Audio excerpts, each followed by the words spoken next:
We live in a paradox where we are more connected than ever, yet we often take for granted the miracle that sits in our pockets. You might believe the internet was a grand, inevitable master plan designed to unite humanity, but what if I told you that's a lie? The most powerful tool in history wasn't born from a desire to change the world. It was an accident, a desperate attempt to save money that spiraled into a global revolution. Before this invisible web wrapped itself around the planet, your reality was defined by physical walls. If you were different, you were isolated.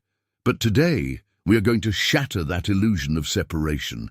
We are going to uncover the counterintuitive truth of how a crashed message, a jigsaw puzzle, and a digital post-it note destroyed the barrier of distance forever. This isn't just a history lesson. It is the blueprint of your own freedom. By the end of this video, you won't just see a screen. You'll see the digital pulse that connects you to the entire human experience. Imagine having a brilliant friend living across town, bursting with ideas. But the only way to share them is by writing letters and waiting days for a reply. That was the reality for computers in the 1960s. They were powerful, capable of incredible calculations, yet they sat in isolation, unable to speak to one another. It was a time of great potential locked away in separate rooms, much like a library where the books are glued shut. This wasn't just inconvenient, it was a waste of brilliance, a bottleneck that kept innovation moving at a snail's pace while researchers dreamed of speed. Contrary to popular belief, the internet didn't start with grand ambitions of global connection or nuclear paranoia, but from a simple practical need to share expensive resources. Researchers realized that instead of every university buying its own massive mainframe, they could timeshare one powerful machine across multiple locations, saving money and effort. It was a moment of resourcefulness, a realization that collaboration is often born from necessity rather than luxury. This shift in thinking was the seed of connectivity, proving that sometimes the biggest revolutions start with a simple desire to be more efficient. Then came the moment of truth on October 29, 1969, when UCLA and Stanford attempted to connect for the very first time. The message was supposed to be login, but the system crashed after just 2 letters, LO. A humbling reminder that even the most revolutionary breakthroughs often start with a stumble. It wasn't perfect, but that tiny, broken message was the spark that lit the fuse for a digital evolution. As those screens flickered and failed, they unknowingly opened a door to a world where distance would soon become irrelevant. That crash wasn't an end, but a beginning, a signal that we were on the verge of something that would redefine how we understand human interaction. It showed us that while the hardware was ready, we still needed a common language, a way for these machines to truly understand each other without crashing.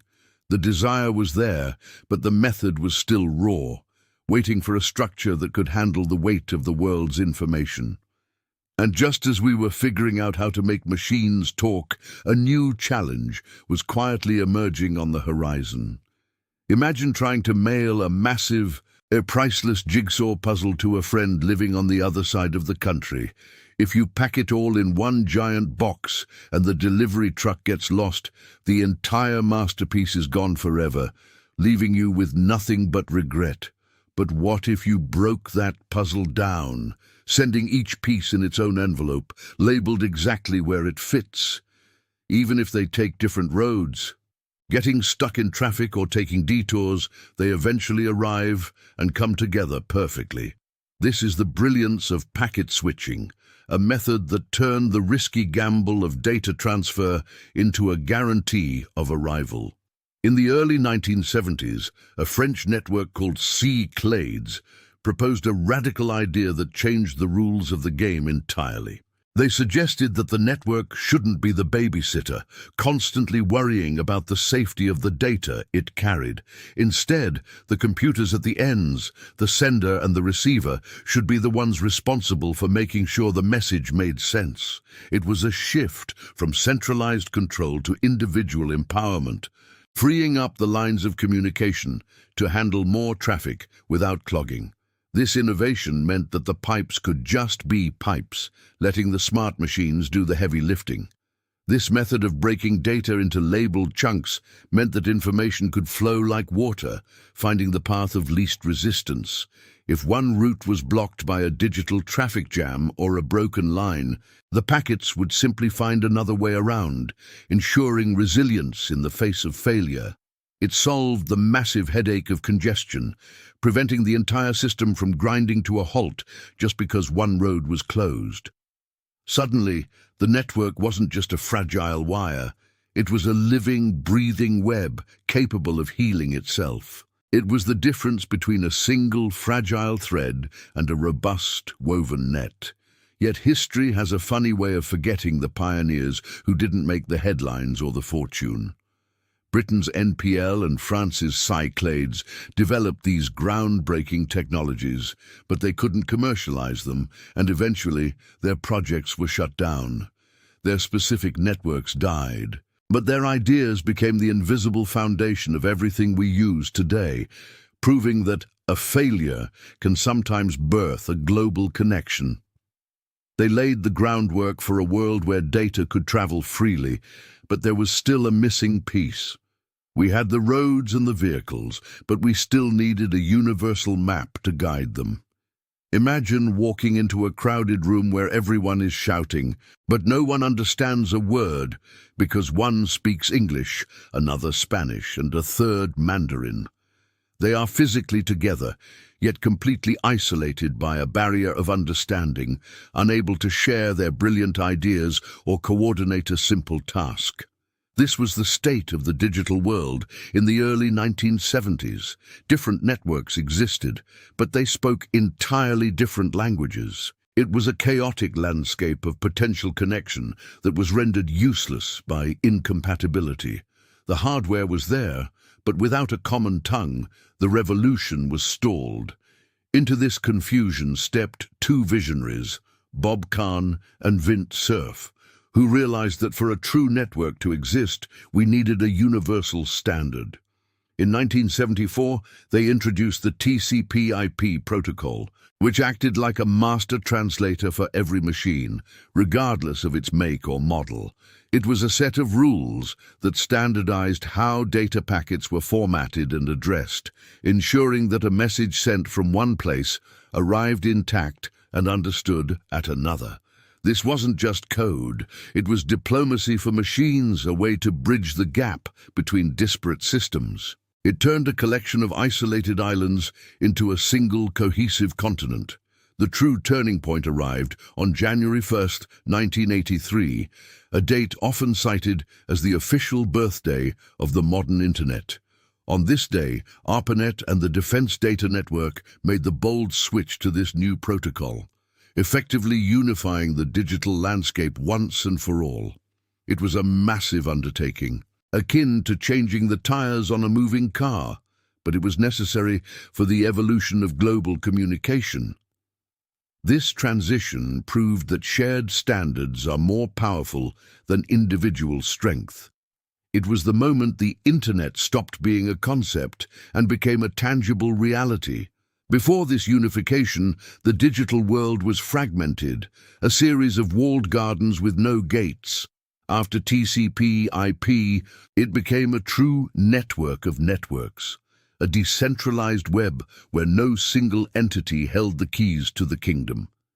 This freedom allowed information to flow without a central choke point, creating a resilient system that belonged to everyone and no one simultaneously. It was a triumph of collaboration, setting the stage for exponential growth. But while computers could now talk to each other, the average person still had no way to join the conversation. Imagine if the most revolutionary feature of a massive infrastructure project turned out to be something as simple as leaving digital post-it notes for your colleagues. That's exactly what happened with email, a tool that was never intended to be the star of the show. It was a humble afterthought, a way for researchers to send quick messages instead of walking down the hall or waiting for printed memos. Yet, this seemingly trivial convenience became the backbone of digital communication, proving that sometimes the smallest innovations have the biggest impact. It wasn't about grand visions. It was about solving a simple, everyday problem so well that it reshaped the world. By 1973, email accounted for a staggering 75% of all ARPANET traffic, a statistic that shocked even its creators. While they were busy building complex systems for data transfer, users were more interested in chatting with each other. This unexpected dominance revealed a fundamental truth about human nature. We crave connection above all else. The ability to send a message instantly, without the friction of physical mail or the formality of a phone call, was irresistible. It was a digital revolution disguised as a convenience, quietly transforming how we work and interact. This shift wasn't planned by a committee or mandated by a government. It was driven entirely by what users actually wanted. It showed that the most transformative technologies are often the ones that fit seamlessly into our lives, solving problems we didn't even know we had. The lesson here is profound. Innovation isn't always about inventing something entirely new, but about making existing tasks easier and faster. Email proved that a simple tool, when placed in the hands of the people, can become a global phenomenon. It was the first killer app, a digital bridge that connected minds across continents. But while email connected people, the information itself was still locked away in obscure files and directories. Finding something specific was like searching for a needle in a haystack without a magnet. The internet was growing, but it was still a chaotic mess of data, waiting for someone to organize it. We had the means to talk, but we lacked a way to navigate the vast ocean of knowledge that was slowly accumulating. The stage was set for a new kind of explorer, one who would bring order to the digital chaos. Imagine a massive library where all the books exist, but there's no catalog, no index, and no way to find anything. You'd have to know exactly where each book was shelved, a daunting task even for the most dedicated scholar. That was the internet before 1989, a vast, chaotic collection of information with no map to guide you. Then, a British scientist named Tim Berners-Lee, working at CERN in Switzerland, faced a real problem. Researchers from around the world needed to share data, but there was no easy way to organize or access it. His solution was to create a system of hyperlinked documents, pages that could link to other pages, creating a web of information that anyone could navigate. This wasn't just a technical fix. It was a philosophical shift, turning the internet from a tool for specialists into a playground for everyone. Berners-Lee introduced the tools we still use today: HTTP for communication, HTML for formatting, and URLs for addressing. In 1991, the first web page was created, and its purpose was beautifully simple: to explain what the World Wide Web actually was. Suddenly, you didn't need to understand complex networking protocols or memorize obscure commands. You just clicked a link. It was the moment the digital world opened its doors to the public, inviting everyone inside. The transformation was profound, turning a military and academic tool into something ordinary people could use daily. The web didn't invent the internet, but it made the internet accessible, bridging the gap between raw data and human understanding. It was like giving everyone a key to the library, allowing them to explore freely without needing a degree in computer science. This democratization of information meant that knowledge was no longer locked away in ivory towers, but available to anyone with a connection. It was the dawn of a new era, where curiosity was the only requirement for entry. But while the web made information accessible, it was still a quiet place, mostly text and simple images. The real explosion of creativity and commerce was yet to come, waiting for the next wave of innovation to turn this digital library into a bustling marketplace. The foundation was laid, but the structure was still being built brick by digital brick. We had the map, but we were just beginning to realize the true potential of the territory we were exploring. We have journeyed from a world of lonely, isolated machines to a universe where every thought, every idea, and every human being is just a click away. But here is the provocative truth you must face. The technology has done its part, but have you done yours? The barriers of geography and silence have been shattered, yet many of us still live in self-imposed isolation, consuming content instead of creating connection. You hold in your hands the greatest library, the loudest megaphone, and the most powerful bridge in human history. Are you using it to build or just to watch? Don't let this incredible gift go to waste. I challenge you today, reach out to that person you admire, share that idea you've been hiding, or start that project you think no one will care about. The internet proved that even a broken LO can start a revolution. So, what is the one connection you need to make right now to change your trajectory? Leave it in the comments below, and let's start a real conversation. If you want to keep unlocking the hidden histories and powerful truths that shape our world, make sure you subscribe to the channel and turn on notifications.